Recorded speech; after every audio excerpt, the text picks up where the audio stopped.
Hello friends, Radhe Krishna to all. आज ना बहुत इम्पॉर्टेंट टॉपिक पे बात करेंगे। जैसे लोग मेरे पास आते हैं, पूछते हैं कि मुझे कुछ ऐसा उपाय बताइए जिससे मैं धनी हो पाऊँ, जिससे मेरे पास पैसा की कमी ना हो, पैसा आए। तो क्या होता है ना, एक कहानी के माध्यम से मैं आपको बताना चाहूँगी।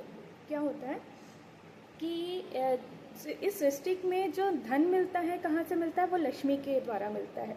धन कहाँ से आता है? ये हमारे प्रारब्ध तय करते हैं, जो दृढ़ प्रारब्ध के अंदर आता है, जिसमें किसी चीज़ को बदला नहीं जा सकता। हम प्रारब्ध के जब बारे में पढ़ेंगे तो पढ़ेंगे कितने प्रकार के प्रारब्ध होते हैं और क्या क्या चीज़ हम प्रारब्ध से लेके आए हैं। तो ये प्रारब्ध का भाव है। अभी क्या होता है ना, धन कितना एकत्रित करता है ये हमारे प्रारब्ध तय कर रहे हैं। मतलब हम, धन कहाँ से आता है? हमने कितना दान दिया है, हम कितने लोगों को पाले हैं, हम कितने लोगों के पालन करता है, ये तय करता है कि हमें जो है इस जन्म में धन कहाँ से आएगा। धन, प्रॉस्पेरिटी लक्ष्मी जी से आती है और लक्ष्मी जी ने इसके लिए नारायण को चुना, क्योंकि नारायण जो है पालनकर्ता कहलाते हैं। आपने पिछले जन्म में जिनको भी पालन किया होगा, जिनको भी कपड़े, भोजन इत्यादि दी होगी, इस प्रकार इस जन्म में वो लक्ष्मी जी को मैनिफेस्ट करता है। एक स्रोत होता है कनकधारा स्रोत। एक बार क्या होता है कि आदि शंकराचार्य जी किसी के घर भीख मांगने के लिए जाते हैं। एक बूढ़ी औरत होती है, उनके घर भीख मांगने के लिए जाते हैं, बूढ़ी स्त्री। तो बूढ़ी स्त्री ना उनको एक आंवला देती है और कहती है कि मेरे पास तो खाने के लिए भी भोजन नहीं है, मैं आपको इससे ज़्यादा क्या दूँ।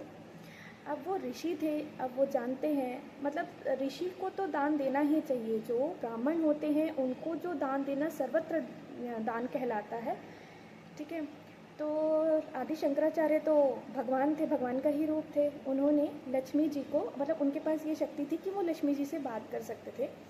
उन्होंने लक्ष्मी जी को बुलाया और उनसे पूछा कि ये स्त्री है, इतनी बूढ़ी है, आप तो सबको धन देती हो, प्रॉस्पेरिटी देती हो, इनको धन क्यों नहीं दे रही हो? देखिए इनकी हालत, इनके पास तो भोजन के लिए भी पैसे नहीं हैं। तो लक्ष्मी जी ने कहा कि इस संसार के रचयिता जो है वो नारायण है, पालनकर्ता जो कहा जाता है वो नारायण है। देवी लक्ष्मी के बाद इतनी प्रॉस्पेरिटी है, तो उन्होंने स्वयं प्रकट हुए और देवी ने बोला कि इन्होंने अपने प्रारब्ध में, मतलब पिछले जन्म में कोई दान पुण्य नहीं किया था, किसी को भोजन इत्यादि नहीं खिलाए थे, इसलिए इनके पास जो है वो धन की कमी है। तभी आदि शंकराचार्य जी जो है वो कनकधारा स्रोत का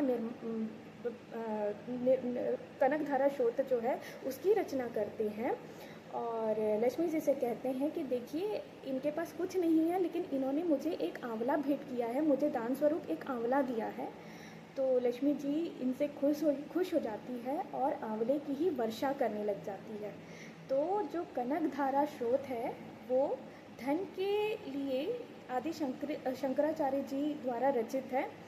तो जिसको भी धन की कमी है, देखिए धन तो पूर्व निर्धारित है, लेकिन ऐसा हो रहा है कि पैसे बच नहीं रहे हैं आपके पास, तो आप कनकधारा स्रोत का पाठ कीजिए, शुक्रवार से शुक्रवार कीजिए।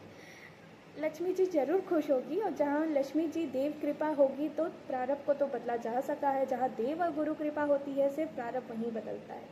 तो अगर आपको मेरी कहानी पसंद आती है तो लाइक शेयर सब्सक्राइब कीजिए। जय श्री राधे।